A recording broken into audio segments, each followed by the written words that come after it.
Assalamu alaikum viewers.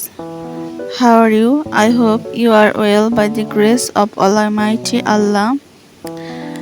Welcome to my channel Learn English Miss Mehbin Ma'am ELT blog student live, and I have a page. The name of my page is English Literature. Now I will describe about the grammar tag question. Let's go.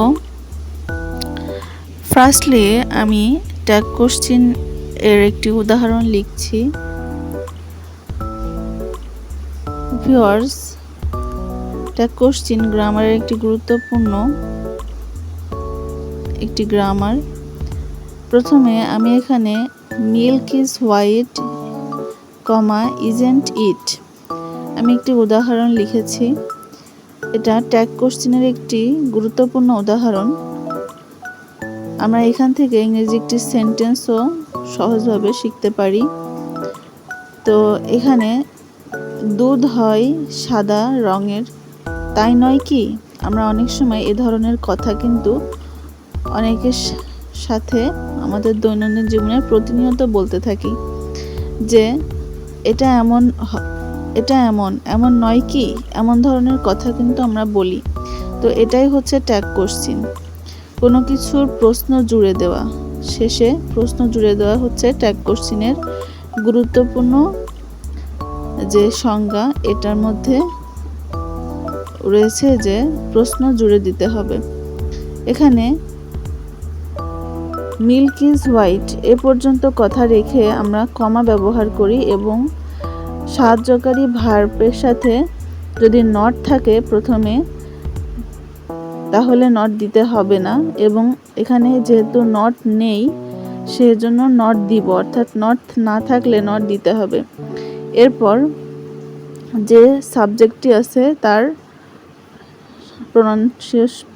প্রোনাউনটা আমরা বসাবো। রুলে দেখুন আমি লিখেছি যে বাক্যের সাবজেক্টটি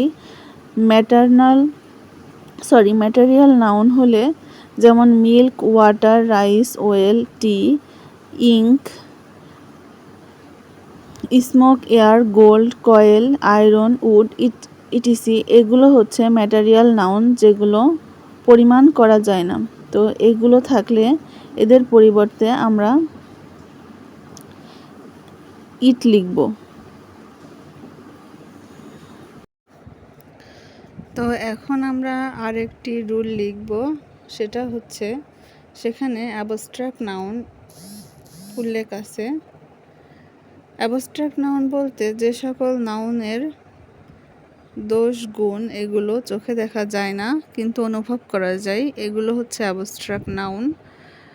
তো abstract নাউনে দিয়ে একটি ট্যাগ কোশ্চেন লিখেছি, সেটা হচ্ছে kindness is a great virtue, isn't it, অর্থাৎ দয়া পরায়ণতা একটি মহান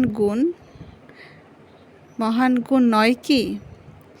তো ট্যাগ কোশ্চেন অনুযায়ী এখানে ইজ আছে, কাইন্ডনেসের পরে ইজ, এই ইজকে নেগেটিভ করা হয়েছে ইজেন্ট, এবং কাইন্ডনেসের পরিবর্তে ইট লেখা হয়েছে প্রোনাউন হিসেবে।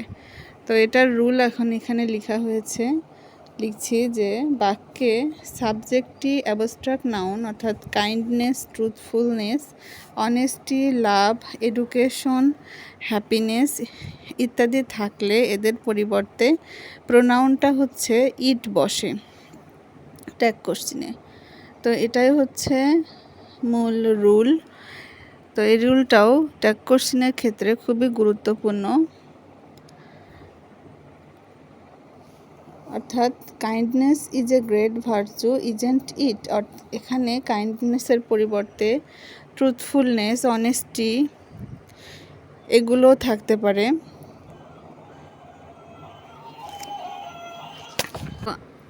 আমি এতক্ষণ যেগুলো বলছিলাম সেগুলো হচ্ছে ট্যাগ কোশ্চেনের গুরুত্বপূর্ণ দুইটা রুল।